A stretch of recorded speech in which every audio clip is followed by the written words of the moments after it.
장영혁의 마켓 시그널 한국투자증권 이프랜드의 장영혁 팀장님과 함께 오늘 시장 흐름도 읽겠습니다. 팀장님 어서 오십시오. 네, 안녕하세요. 오늘은 신라젠 얘기가 아니고 삼성전자 이야기를 해야 합니다. 그렇죠? 네. 예, 어제 흐름을 어떻게 해석하셨습니까? 어제 36.5p 빠졌는데요. 예, 지수가. 예. 네. 뭐 코스닥은 강보합 네. 찍은 상황이고요. 어제 시장에 마이너스 삼성전자 5% 마이너스가 났으니까 예. 거래소 비중으로 보면은 우선주 합치면 뭐 25% 가까이 나오는 종목이어서 삼성전자 혼자 하락 관여된 부분이 지수로 따지면 1p 정도 됩니다. 1p요? 예, 1%. 1%. 네. 예. 그러니까 어제 1.44가 빠졌으면 네. 1.44%가 빠졌잖아요. 예. 여기 삼성전자가 관여된 하락 부분이 1%라는 얘기입니다. 근데 어제 삼성자 붙은 주식들은 다 빠졌으니까. 그러게 전자뿐만 아니라 그룹주들이 다 밀렸어요. 뭐 다른 건설주들 괜찮았는데 삼성 엔지니어링이 빠졌고, 예. 다른 중공업주들 나쁘지 않았는데 삼성 중공업이 크게 빠졌고. 저도 그래서 어제 무슨 삼성 그룹주 안 좋은 뭐 이재용 부회장 안 좋은 얘기가 있나 막 찾아봤는데 그런 건 없었고. 뭐 삼성그룹 펀드가 청산이 되나라는 생각이 네. 들 정도로 뭐 유난히 삼성 쪽으로 어제 하락분이 좀 많이 실렸습니다. 뭐 좀 이따 보여드리겠습니다. 예. 기관들의 매도가 어제 삼성 쪽으로 많이 쏠렸고요. 표면적으로 드러난 이유 얘기서부터 한번 해보도록 하죠. 우리가 모건 스탠리면은 그래도 소위 힘께나 쓴다라고 얘기하는 해외 글로벌 IB 네. 중에 하나입니다. 근데 거기서 나오는 리포트가 뭐 과연 성경 같은 얘기일까요? 그러진 않을 텐데 어제 저는 뭐 모건 스탠리 보고서 영향으로 삼성전자가 급락했다 이렇게 보지는 않습니다만 원래 목표가 290만 원 비중 확대 의견이었어요. 네. 뭐 목표가 290을 280으로 내려서 몇 퍼센트나 내린 거죠. 한 3점 몇 퍼센트 정도 내린 것 같은데. 근데 어제 주가는 5% 빠졌거든요. 290의 비중 확대 의견이 280의 중립 의견으로 바뀌었다라고 해서 삼성전자의 기업 가치가 하루에 5%가 빠질 수 있느냐라는 부분을 생각해 보면 저는 좀 선뜻 이해가 되지 않습니다. 그리고 지금 하이닉스 시세가 나오는데요. 이 얘기를 한번 해보죠. 어제 모건 스탠리에서 주로 얘기한 게 뭐예요? 반도체가 피크를 찍을 것 같다라는 부분이잖아요. 네. 근데 제가 과거 방송에서도 하이닉스한테 이 얘기는 굉장히 많이 했거든요. 온리 메모리에 노출되어 있는 하이닉스는 반도체 업황 얘기가 나왔을 때 불리할 거기 때문에 나는 삼성전자를 더 선호한다라는 쪽으로 계속 의견을 끌고 왔습니다. 근데 어제 하이닉스 얼마 빠지던가요? 2.35% 빠졌어요. 그러면 어제 삼성전자의 의견 하향 이유가 반도체 피크아웃 논란이었고 그 부분으로 인해서 삼성전자가 5%가 빠졌으면 네. 어제 하이닉스는 2.35가 아니고 12.35 이상이 빠졌어요. 이제. 외국인들이 상대적으로 하이닉스보다는 삼성전자를 많이 가지고 있는 거 아닌가요? 어제 하이닉스는 매수가 들어갔어요. 외국인들이? 네, 외국인들 매수 수급이 들어갔고 삼성전자는 매도 수급. 네. 어제 이거 한번 보시면은요. 외국인들 어제 장 시작서부터 끝날 때까지 빨간색이 외국인 수급입니다. 네. 앞은 현물 수급이고요. 뒤는 선물 수급인데요. 장 시작부터 끝날 때까지 4,500억 끝날 때까지 매도. 시작하고 나서 8,000억 매도 찍어놓고 끝날 때까지 큰 변동 없는 모습. 이게 어제 하루 종일 이 외국인들 수급의 모습입니다. 여기 보시게 되면 현물단으로 4,500억 나갔죠. 그러면 이거 도대체 뭘 팔았길래 4,500억이 나갔는지 같이 한번 보도록 하죠. 삼성전자 본주에 3,300억, 삼성전자 우선주에 436억. 이거 합쳐보면 한 3,800억 정도 나올 것 같거든요. 4,500억 중에 3,800억이 삼성전자 우선주한테 쏠려 있었던 시장이에요. 그러면 그냥 솔직히 까놓고 얘기해서 어제 반도체 업황을 보고 밀었다? 그거 아닌 것 같고요. 그냥 삼성을 밀었다라고 보는 게 맞는 것 같습니다. 지금 외국인들은 선물을 매도 포지션을 많이 쌓아놓고 있잖아요. 그동안에.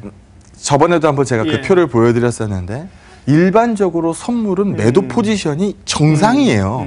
근데 우리가 16년도 시장이 하도 이제 올라가는 시장 그걸 오래 보시다 보니까 현선물이 동반 매수로 들어가 있는 누적 매수 포지션을 그때서부터 보기 시작한 겁니다. 그 이전에는 누적 매도 계약수가 한 4만 계약 정도 매도가 일반적이었어요. 네. 지금 과도하게 매수 안고 있었던 부분이 풀린 거지.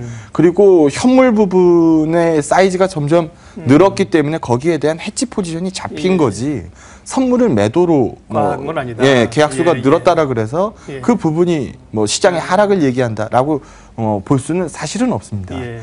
그러니까 선물을 미리 팔아놓고 지수를 끌어내려면 삼성전자를 팔아야 되니까 어제 이 모습을 보게 네, 되면 팔면서 차익 챙기고 그렇죠. 네. 삼성전자하고 선물은 세트 반응입니다라는 예. 부분을 제가 말씀 많이 드렸는데 여기 어제 장중수급에서도 보실 수 있는 것처럼 현물 빠져나가는 속도보다 선물이 초반에 빠져나가는 속도가 현격하게 빠르잖아요. 예.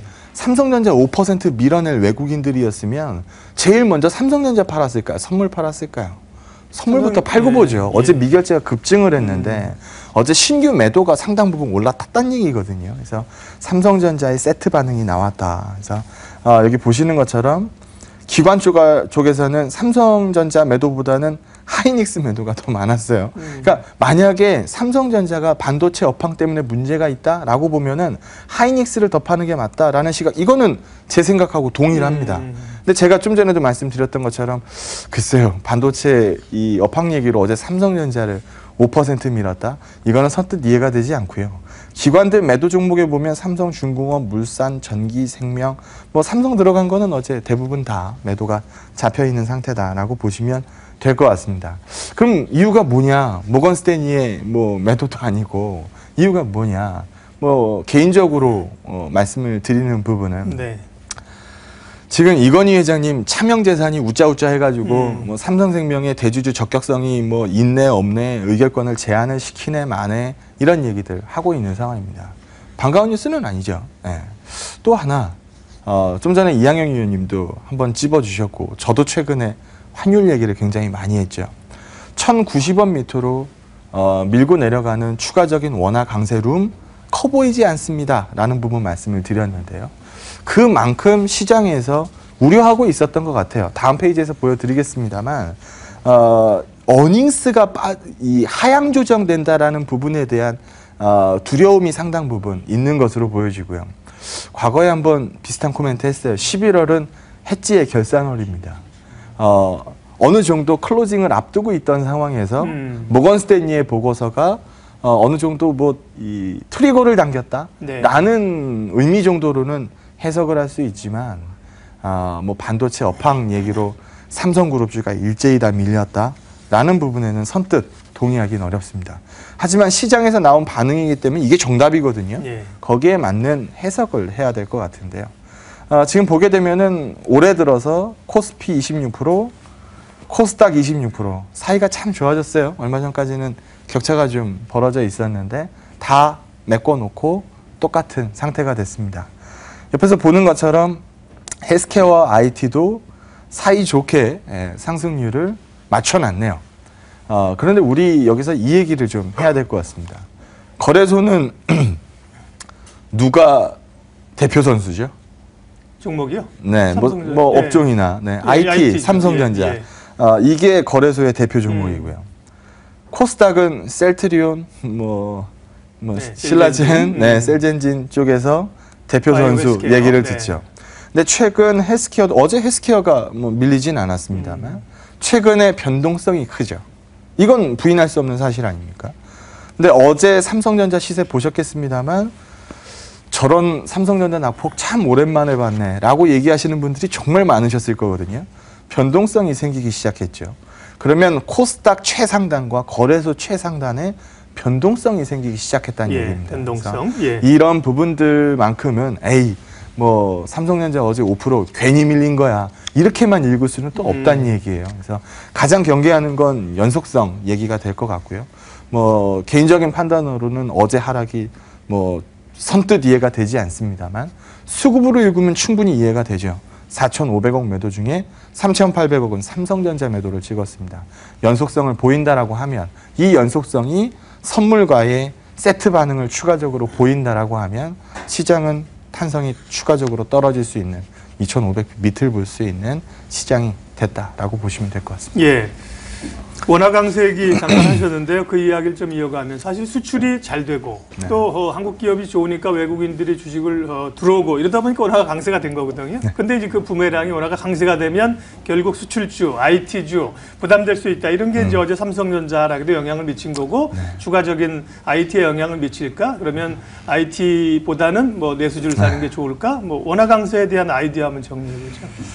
레벨을 뭐라 그러는 게 아니에요. 네. 속도가 너무 빠른 게 문제고요. 달러 가치하고 연동돼서 움직이는 이 가치 변동이면은 괜찮아요. 그건 네. 어쩔 수 없어요.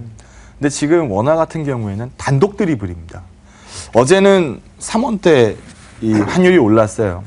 간밤 NDF 시장에서도 3원대 추가적으로 올라서 1,090원을 넘겨 있는 상황입니다. 제가 최근에 1,090원 밑으로 만약에 추가적인 원화 강세가 나온다라고 하면 이건 시장에도 마이너스입니다라는 표현을 지난주에 참 많이 했던 걸로 제가 기억을 하는데 그런 부분들이 시장에 일정 부분 반영됐다라고 보시면 될 것 같습니다. 여기 한번 보시면은요. 누가 뭐라 그래도 우리나라 시장의 대표색 대만도 마찬가지고요. 우리도 마찬가지고 IT의 대표색에 대해서는 삼성전자를 안고 있으니까. 어제 외국인 TSMC도 팔았더라고요. 네. 삼성전자를 안고 있는 이 시장 분위기에서 본다라고 하면 IT 색채를 대한민국이 버릴 수는 없어요. 그렇죠. 근데 이 좁은 땅덩이에 이 쬐깐한 인구를 가지고 삼성전자가 국내 사업만 해서 이 정도 사이즈가 됐다? 이건 말이 안 되죠. 국내 매출보다 해외 매출이 더 커야 정상입니다. 그러면 해외 매출해가지고 원화로 받나요? 달러로 받거든요. 그러면 달러에 대한 가치 변동, 원달러 환율, 이건 당연히 중요할 수밖에 없습니다. 여기 보는 것처럼 EPS 단위 올해까지는 뭐 사상 최고의 뭐 상승을 보여주고 있는 상황인데 내년 이거 우리 떨어지는 거 알고 있잖아요. 그러니까 로스로 들어가는 게 아니고 EPS 성장률이 둔화되는 거죠. 그러니까 올해 같은 폭발적인 성장률을 유지 못한다는 거 누구나 다 알고 있는 사실인데 추가적으로 원화 강세가 신경 쓰이게 나오면 이 떨어지는 이 EPS 성장률 가이던스를 조금 더 밀어내릴 수 있다라는 거죠. 그래서 그런 부분들이 시장에서 부담을 일정 부분 표출했을 수도 있는 거고요. 그런데 저는 환율단에 대해서 지난주에도 계속 말씀을 드리는 게 단기적으로 1,090원 밑으로 빠질 룸이 그렇게 커 보이진 않습니다. 적어도 지금 파월 이 연준장 신임장 같은 경우에도 금리가 좀 올라갈 것 같습니다라는 부분 얘기를 하고 있고 금주에 이 청문회 예정되어 있죠. 파월, 뭐 옐런 뭐 청문회 예정되어 있고 트럼프 대통령이 빅4 면담이 예정돼 있어요. 민주당, 공화당 상하원 대표들 빅4라고 부르는데 면담 예정돼 있어요. 뭔 얘기할까요? 상원 이거 세제 개편안 표결 관련된 얘기 할 걸로 보여집니다. 이거 다 달러 강세 요인들입니다. 그리고 좀 전에 이제 하는 뭐 이양현 의원님도 얘기하셨는데 금리 올라갈 걸로 보고 있어요. 그런데 좀 하나 좀 놓고 볼까요? 이 그림 하나 보시면 이 그림 하나 한번 보시면 지금 대한민국 3년물 이 국채 수익률이면은 한 2.2% 정도 나옵니다. 좀 전 얘기인데요. 지금 3년물 국고채 수익률이 1.2% 찍는 때도 있었어요. 이때 기준금리 1.25입니다. 기준금리 밑으로 내려가 있는 국채 수익률. 이때는 다들 무슨 얘기했을까요? 추가금리나 한 번 더 내려서 1%라는 얘기를 많이 했었죠. 근데 지금 우리는 모두 다 금리 인상 될 거라는 거 알고 있어요. 근데 지금 레벨을 한번 보자는 거예요. 1.25에서 이번에 금리 올리면 얼마 되나요? 1.5 되겠죠. 1.5% 예상 기준금리에 지금 3년물 국고채 수익률은 이미 2.1%, 2.2% 나오고 있는 상황입니다. 그래서 충분히 추가적인 원화 강세에는 부담스러운 원화 펀더멘탈을 단독 드리블로 이미 상당 부분 끌고 갔다라고 보고 있는 거고요. 다음 금리 인상까지 남아있는 시간이 짧다라면 문제가 되겠습니다만 추가적인 금리 인상 공격적으로 실시할 상황 아니라는 것도 시장에 공감됩니다. 6개월 이상 걸린다라고 보면 추가적으로 원화의 단독 드리블, 원화 강세의 단독 드리블을 보여줄 만한 모멘텀도 사실 부족한 거 아니냐. 그러면 원화에 대한 뭐 우려도 상당 부분 좀 떨어지지 않겠느냐. 그러면 어제 떨어진 삼성전자도 추가적인 환율에서 마이너스 요인보다는 반등 요인을 좀 찾아내는 계기가 좀 발생됐으면 좋겠습니다. 예. 오늘 뭐 당연히 삼성전자 얘기했고요. 그 과정 가운데 제가 생각하기에 중요한 이야기 한마디 변동성이라는 얘기를 하셨거든요. 예.